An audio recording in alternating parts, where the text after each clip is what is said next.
Power का मतलब क्या है? Energy per unit time. हाँ सर। तो मास के बताना है तुम्हें, एम मास का कितना यूज हो रहा होगा, तो तुम क्या करोगे?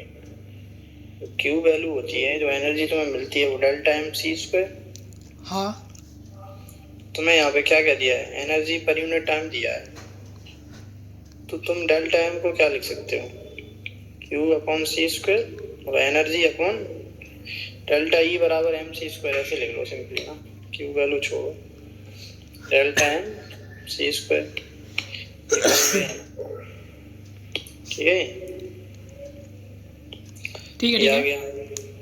और तुम्हें मास पर यूनिट टाइम पूछा है, एनर्जी पर यूनिट टाइम दिए इन्होंने, तो अच्छा एनर्जी को तुम क्या लिख सकते हो?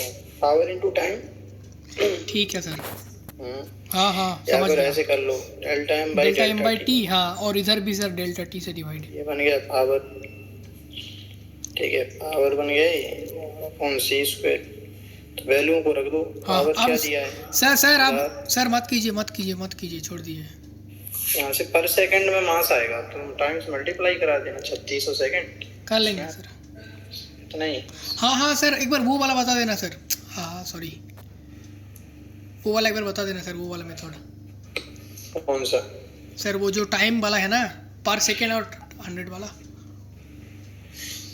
अरे अब क्या है, ये 10 की पावर 6 हो गया, अपॉन सी स्क्वायर करोगे 9 इंटू 10 पावर 16। हाँ ठीक है। तो डेल्टा एम निकालना है तुम्हें। डेल्टा एम बराबर क्या आ जाएगा? 10 की पावर 6 अपॉन 9 इंटू 10 की पावर 16। अभी ये केजी में आया होगा क्योंकि सारी चीज़ों को हमने ऐसा यूनिट में रखा है, केजी पर सेकंड होगा। टाइम को तुम यहाँ पे सेकंड में ही लोगे ना। ठीक है। तो टाइम को रख दो क्या, 3600 सेकंड उन्होंने 1 घंटे में पूछा है। पर आवर का मतलब क्या है? 1 आवर का टाइम। 1 घंटे को तुम सेकंड में रखोगे, कितना रखोगे? 3600 हो जाएगा। तो तब तो सर डेल्टा एम बाई मतलब आवर में, तब तो सर लेफ्ट साइड में तो delta M by delta T रहना चाहिए। अरे पर आवर का मतलब क्या होता है? 1 आवर होता है ना, हाँ। 1 घंटा। ये तो 1 सेकंड था अभी, और सेकंड में आ जाए तो अच्छा सेकंड को तुम्हें आवर में बदलना नहीं पड़ेगा। ओके। 1 सेकंड को क्या लिखोगे तुम? सर 1 सेकंड लेंगे 1/60 आवर। तो ये लिखोगे 16 तो 60, हाँ बस वो चीज उधर जाके मल्टीप्लाई हो जाएगी। ठीक है ठीक है। तो पर आवर में पूछा है तो 1 घंटा लिखोगे ना, समझ समय गया को 1 घंटा लोगे। सर, आप बस वो डेल्टा टी को मिटा दीजिए, वो प्रॉब्लम कर रहा।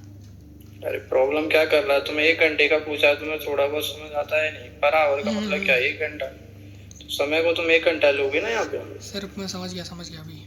यूनिट पर सेकंड है, ये यूनिट क्या होगी? यूनिट कन्वर्जन हाँ सीखो पहले। ये क्या होगी ये unit? Per second. Joule. Joule per second. Joule per second नहीं होगी, केजी पर सेकंड है। ओ डेल्टा एम है, delta M by delta T है तो केजी पर सेकेंड, सही है। इनटू डेल्टा टी करोगे तो ये भी तो सेकंड में लोगे, तभी तो कटेगा यूनिट। अच्छा ठीक है। और वो टाइम कह रहे हैं कि ये टाइम जो होना चाहिए वो 1 घंटे का होना चाहिए। तो 1 घंटे का चाहिए तो टाइम भी 1 घंटा लोगे। पर मिनट पूछता तो तुम यहाँ पे 60 सेकंड लिखते। ये ठीक है। इसमें क्या है? अरे ये तो सरल है, कैसे कैसे क्वेश्चन ला रहे हो तुम? Binding energy per nucleon total Q value क्या होगी? बाइंडिंग एनर्जी और क्यू वैल्यू क्या आ जाएगी यहाँ से? इसमें क्या problem? Delta M C square, और डेल्टा एम तो मैं दिया है 0.042। सर इसका लैंग्वेज में सर फंस गया मैं सर, कि लेस देन के मतलब क्या है? 931.5 मेगा इलेक्ट्रॉन वोल्ट। सर ये तो पता है सर, लेकिन ये लेस देन मतलब पर न्यूक्लियॉन्स कितने न्यूक्लियॉन हैं? 7। एक न्यूक्लियॉन के पास कितना होगा? 7 से डिवाइड कर दो। नहीं सर अब मैं इसमें प्रॉब्लम हो रहा था कि सर डेल्टा एम को आप वो वैल्यू डायरेक्ट कैसे बैठा दे रहे हो सर? अरे क्वेश्चन में दिया तो है, वही इसका मास और जो न्यूक्लियॉन्स का मास है अलग अलग, उनके बीच का डिफरेंस है। अच्छा इतना अंतर है लिखा तो ही, the mass of nucleus is इतना less than the sum of mass of all nucleons। अच्छा मास उसी का को ही। डिफरेंस है, उसी की ठीक वजह से है वही तो एनर्जी में कन्वर्ट होता है। ठीक है सर। ये भी सरल है बहुत ही। Beta negatively charge emitted beta particle कब होता है? जब न्यूट्रॉन प्रोटॉन में कन्वर्ट होता है। हाँ तो सर जब न्यूट्रॉन का न्यूट्रॉन प्रोटॉन में जब जाएगा, न्यूट्रॉन जाएगा 0 प्रोटॉन 1, में। हाँ ठीक ठीक। प्रोटॉन के लिए क्या लिखोगे तुम?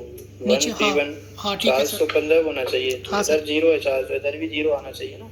ठीक है। -1 +1 मास नंबर ये आ गया, प्लस साथ में एक एंटी न्यूट्रॉन और मिलेगा तुम्हें। ये होता है। ठीक है तो बस ठीक है, क्या हो गया और क्या। सर जब बीटा पॉजिटिव होता है वो वाला एक बार बता देना। तो ये नीचे कर रहे हो आप अरे क्या? वो ही लिख रहा हूँ मैं, तुम्हारे बोलने से पहले ही लिख दिया था मैंने। हाँ 1 p1 0 1 प्लस, चार्ज इधर 1 है तो इधर भी 1 होना चाहिए ना। हाँ सर तो +1 हो जाएगा क्या अगर? तो ये 0 प्लस न्यूट्रॉन हो, बस हो गया और क्या है। अच्छा तो इसमें सर क्या आएगा कि electron produced at a. Electron तो तुम इसको कहते हो ना, अच्छा और उसको नीचे तो को पॉजिट्रॉन कहते हो। पॉजिट्रॉन ना, इलेक्ट्रॉन पॉजिट्रॉन। ओके ठीक है सर सही हुआ। न्यूक्लियस में होती है ये रिएक्शन। न्यूट्रॉन कन्वर्ट हो गया। न्यूट्रॉन तो वैसे भी न्यूक्लियस के अंदर ही होता है ना, बाहर थोड़ी होता है। ठीक है सर। अब ये भी ये तो वही क्वेश्चन हो गया तुम्हारा, अभी किया है हाँ हाँ हाँ हाँ ये तो बीटा हो गया। सर देखो चीजों को कनेक्ट नहीं करते। सर एक चीज़ इसमें बताओ कि जेड देखिए लेफ्ट साइड में जेड है ठीक है, और राइट साइड में भी तो सर आपका जेड ही हो गया, तो बीटा गामा क्यों नहीं हो रहा सर? क्या गामा? गामा अभी में तो तो इसकी कुछ वजह से ही तो हो रहा है ये। अच्छा ये तो इसकी वजह से हो रहा है। तुम थोड़ा दिमाग लगाते हो या बिल्कुल नहीं? सर मैं ना मतलब उस टाइम बहुत सारे क्वेश्चन कर रहा था कि पता नहीं क्या इसमें कैसे कर फंस गया। ध्यान कहीं और रहता है मुझे लग रहा है। कहाँ ध्यान लगाएंगे सर? इसमें कौन सा है बताओ? इसमें प्रॉब्लम हो रहा था सर सेकंड वाले में। सेकंड तो क्यूब है ना, ये कैसे लीनियर फंक्शन ही नहीं है। सर से अगर स्क्वायर होता तो तभी तो हो जाता। जैसे तुम साइन स्क्वायर का तो फॉर्मूला तुम्हें याद है ना, sine square theta cos square theta, एक फॉर्मूला तुम लिखते हो ना कॉस 2 थीटा वाला। क्या होता है ये?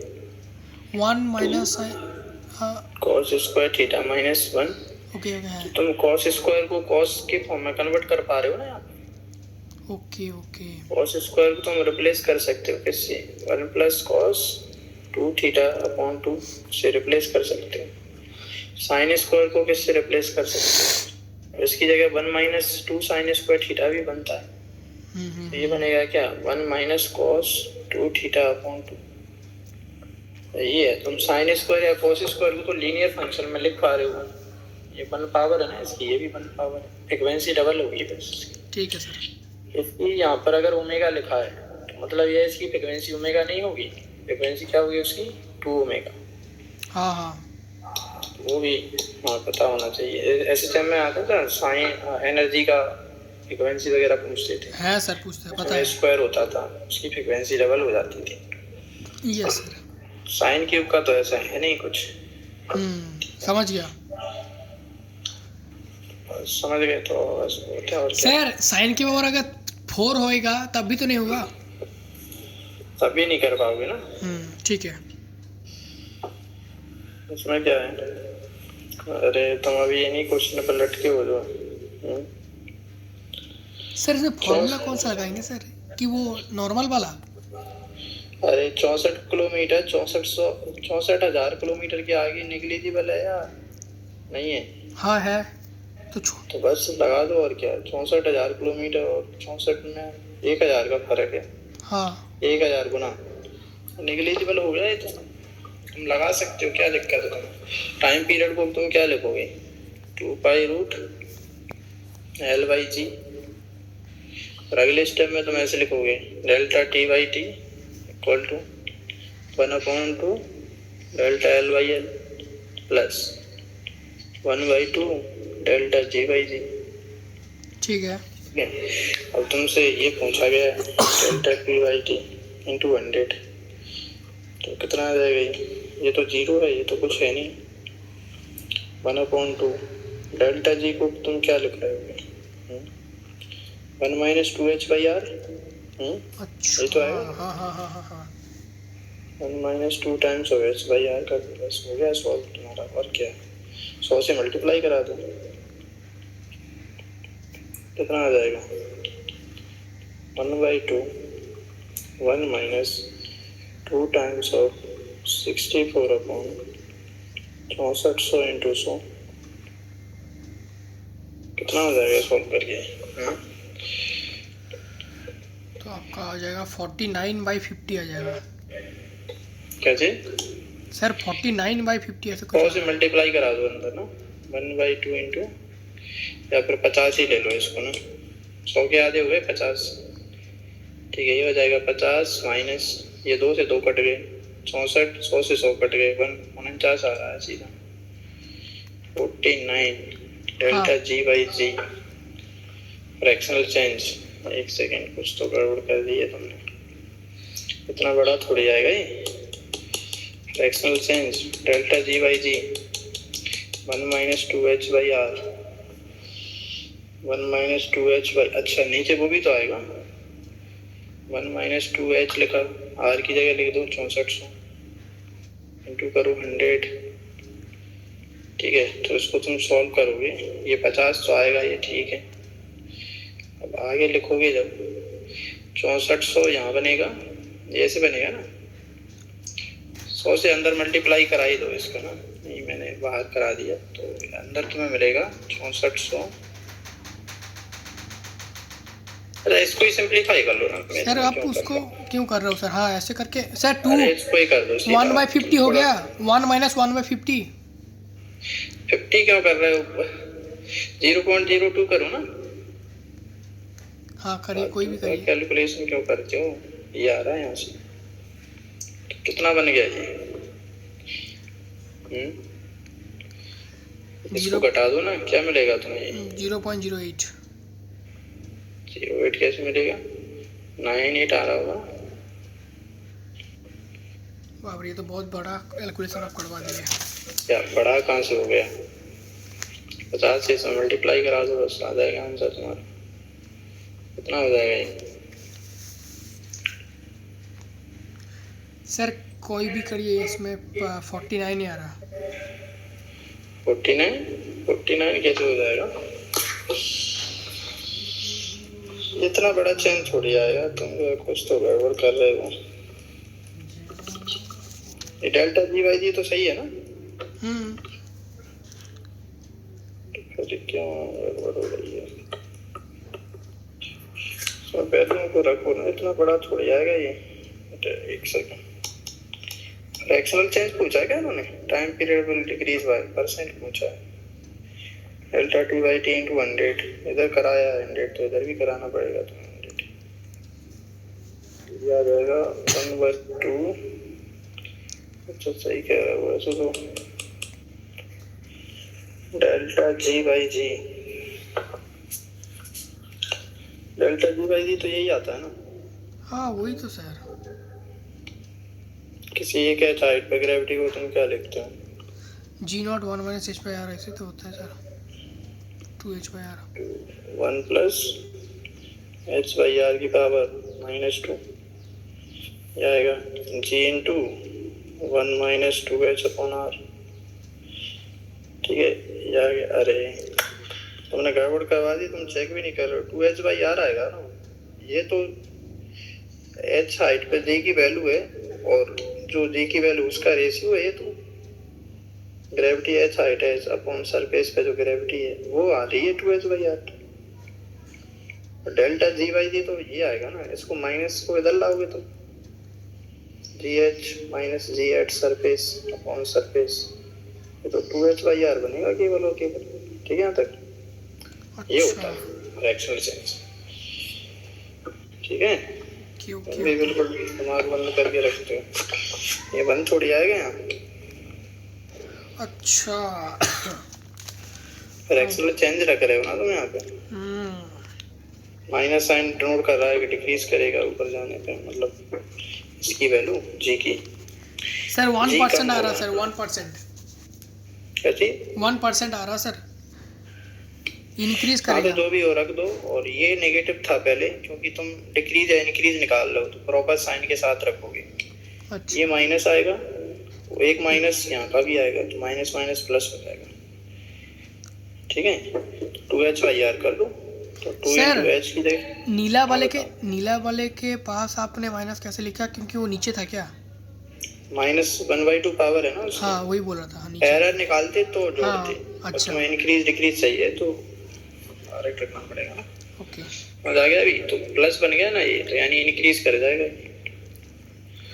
ठीक है, ठीक है टाइम सर। पीरियड बढ़ जाएगा 2% से। तुम भी थोड़ा बहुत दिमाग नहीं लगाते हो मतलब। ठीक है, क्लियर है? समझ गया सर। और बाकी यहाँ पे क्या कहते हैं जो है, हाँ तो इस चीज को तुम वैसे भी समझ सकते थे। ऊपर जाओगे तो जी कम होगा, हाँ तो टाइम पीरियड घटेगा ही ना।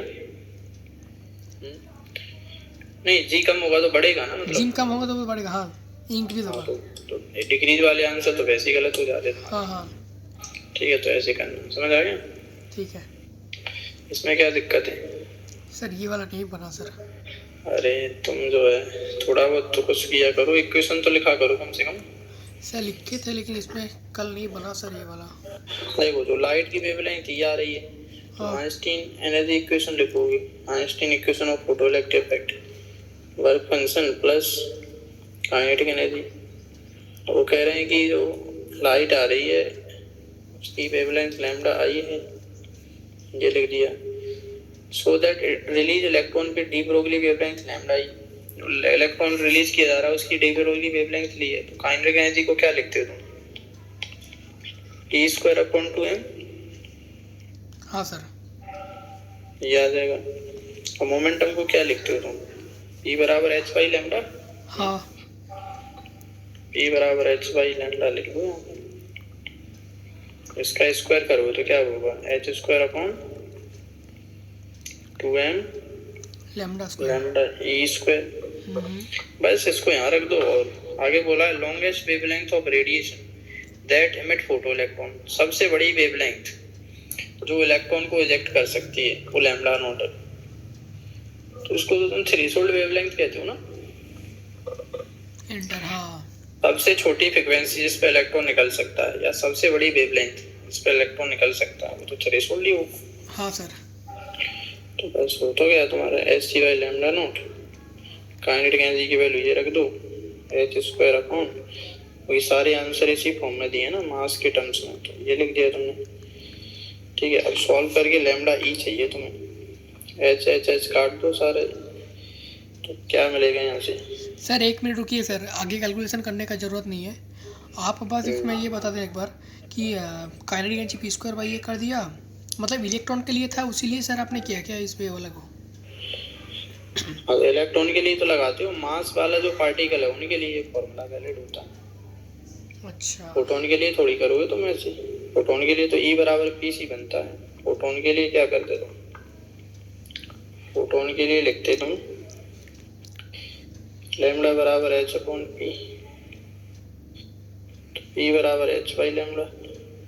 हाँ एनर्जी को क्या लिखते? hc/λ। h/λ को तुम P लिख देते, E बराबर PC आ जाता। अच्छा सर, अब हो जाएगा, अब हो जाएगा। ठीक है, तो ये करना है और क्या है। ये भी सेम वैसा ही क्वेश्चन है। डी ब्रोगली वेवलेंथ दी है तुमने, वेलोसिटी को तुमने 25% कर दिया। मतलब 25%, जो वेलोसिटी ऑफ इलेक्ट्रॉन है वो c/4 है। यही तो मतलब हुआ है इसका। 25% हाँ का हाँ मतलब हाँ चाहिए ठीक है सर, ठीक है।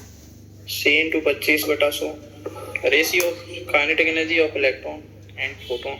अभी जो किया है सेम वैसे ही करो। काइनेटिक एनर्जी ऑफ इलेक्ट्रॉन बराबर क्या लिखोगे तुम? मोमेंटम सेम है ना, वेवलेंथ सेम है, तो मोमेंटम भी दोनों का क्या हो गया? सेम। ठीक है, तो काइनेटिक एनर्जी ऑफ इलेक्ट्रॉन को क्या लिखोगे तुम? P²/2me।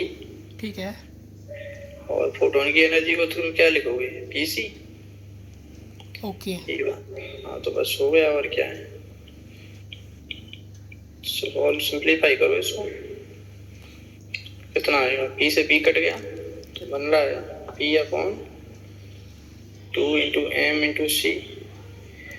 अब पी को तुम क्या लिखोगे? एम इंटू वी लिख दो, क्योंकि एम से एम कट जाएगा, ये फायदा है ना इससे।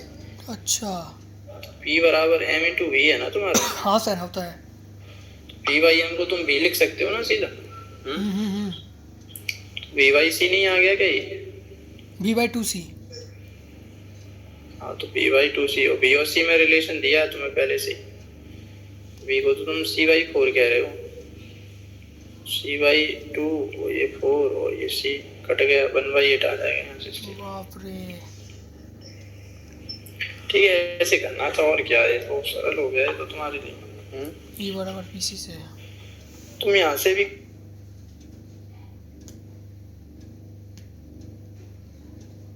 Hello, 2m lambda square lambda, और फोटोन की एनर्जी क्या लिखोगे तुम?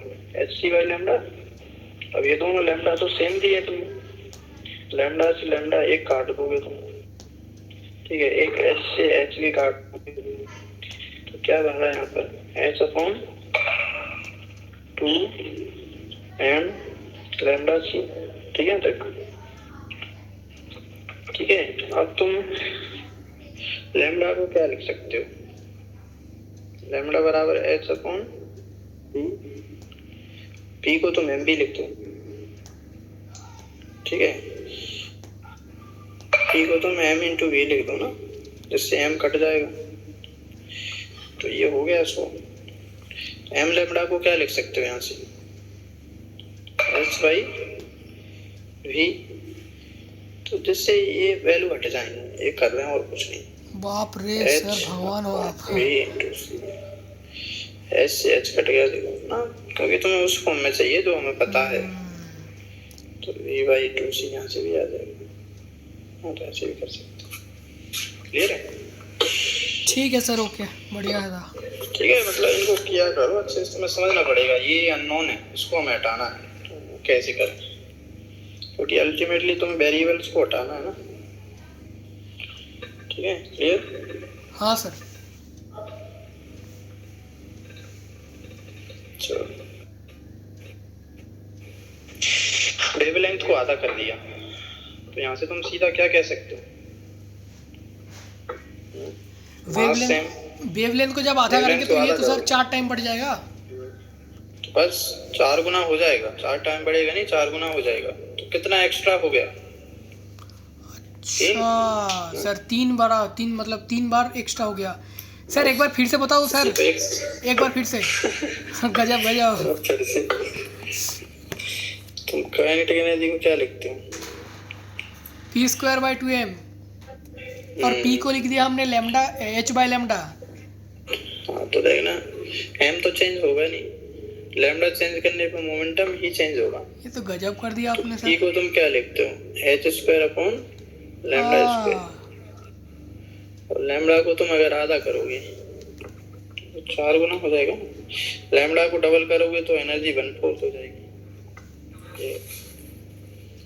मजा आ गया? हाँ सर। बस यही है, और क्या? ठीक है, मैं लैम्डा को कर दिया लैम्डा बाई 2, तो एनर्जी है हो जाएगी 4E। इसका मतलब क्या है? E तो थी, एक्स्ट्रा कितनी जोड़ दी तुमने? 3। हाँ सर, ये समझ गया मैं, आप जब बताए थे उस टाइम ही समझ गया। ये भी तो वही क्वेश्चन हो गया, इसका आंसर बताओ क्या होगा? सर ये हो गया आपका रिड्यूस टू, मतलब 4 टाइम्स हो गया, 4 टाइम्स घट गया ये वाला, तो 4 टाइम्स घट गया तो वो डबल हो जाएगा, मतलब 8 टाइम। ठीक है, पहले ई था तो सर 9, पहले ई था तो 7 ही हो जाएगा ना सर? अरे 75% घटा नहीं है, 75 2 लिखा है यहाँ पर, फर्क होता है। 2 का मतलब इतना हो गया। अच्छा, 75% हो गया। मतलब वही 3 वैल्यू by 75 हो गई। इसका मतलब क्या है, पहले अगर 100 थी तो 75 हो गई। मतलब सर रुकिए, 16 डिवाइडेड बाय 9, ठीक है, और 1 माइनस 16 डिवाइडेड बाय 9 कर देंगे तो 7/9 हो जाएगा सर। B, option B. अच्छा, तो तुम्हारा वेवलेंथ पहले लैम्डा थी, अब कितनी हो जाएगी? 3/4। हाँ सर। तो एनर्जी तुम्हारी ए थी, अब कितनी हो जाएगी? 16।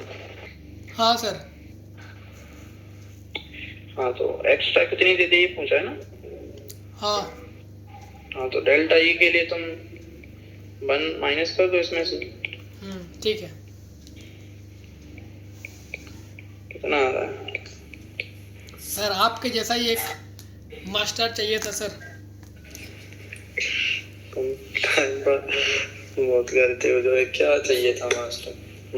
हाँ सर, देखिए कितना आसानी से कर, मतलब एक बता दिया उससे 2-3 क्वेश्चन सॉल्व हो गया मेरा जो कर। कॉन्सेप्ट को पकड़ो, कॉन्सेप्ट हाँ। पकड़ लिया तो खत्म हो जाती हैं चीजें बस। ठीक है, अब तुम्हें ये मैथ्स तुमने अगर लिया है तो 11th क्लास में तुमने कोऑर्डिनेट ज्योमेट्री में पढ़ा होगा। सर मेरे को इसमें ना प्रॉब्लम ये आ रहा है, देखिए एक जो सर ने नीचे लिख रहा था ना, वो वाला सर मेरे को, वो वाला ठीक है, लेकिन सर जो पिंक कलर से लिखा है उधर में सर एक्स की जगह पर ए वाला कैसे पुट कर दिया सर, मतलब उसका मतलब वो कौन सा फॉर्मूला से आ रहा है सर? समझ पाए सर मैं क्या बताया? क्या बता रहे हो तुम? बोल रहे थे कि सर देखिए एक जो फॉर्मूला होता था ना sir, v equals to omega root under A square minus X square, उससे जो सर नीचे लिख रहा था वो वाला बन रहा है, ठीक है, लेकिन ऊपर में जो पिंक कलर का जो बक्सा है वो कौन सा फॉर्मूला से आ रहा है सर? ये तो तुम्हें निकालना पड़ेगा, वेलोसिटी और एक्सेलरेशन में रिलेशन है। वो एक बार देखिए ना सर, वो वाला मैं सर मेरे में मतलब हो नहीं रहा था सर। तो वेलोसिटी और एक्सेलरेशन में होता क्या है? v बराबर, तुम अगर x बराबर क्या लिखते हो? a sin omega t। हाँ हाँ हाँ सर। ठीक है, तो तुमने x बराबर a sin ओमेगा t लिख दिया। अगर तो जो है स्मॉल a कर लेना इसको, तो v बराबर क्या होगा?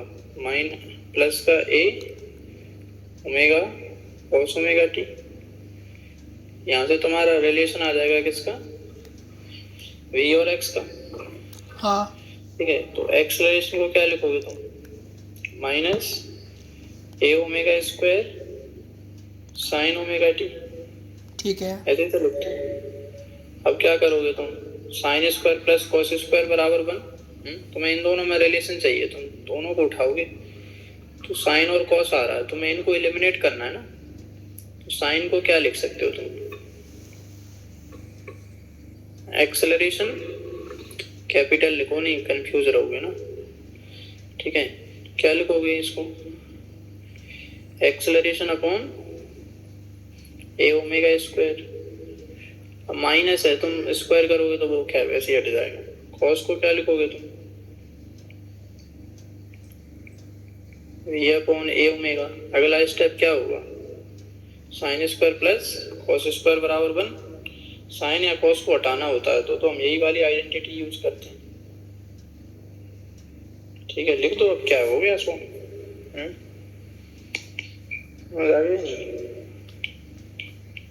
Sine square plus cos square बराबर 1। यही सेम लॉजिक से तुम एक्स और बी में रिलेशन निकालते हो, सेम टू सेम बिल्कुल। तो बात हो गया तुम्हारा ये। क्या मिलेगा तुम्हें? V square upon A omega square plus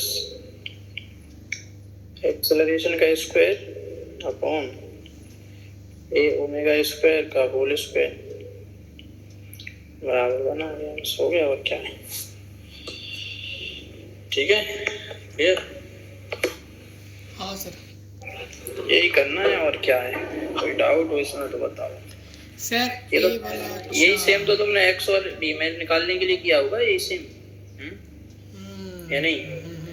वही तो सेम टू सेम ही है, नया कुछ है ही नहीं इसमें। समझ गया। ठीक है, और कुछ? ना सर, हो गया सारे। अच्छा चलो बढ़िया है, मजे करो। ठीक है, वो प्रैक्टिस कर लेना, लिख लेना कुछ इंपॉर्टेंट चीजें लगे तो। ठीक है सर, ठीक है। ओके।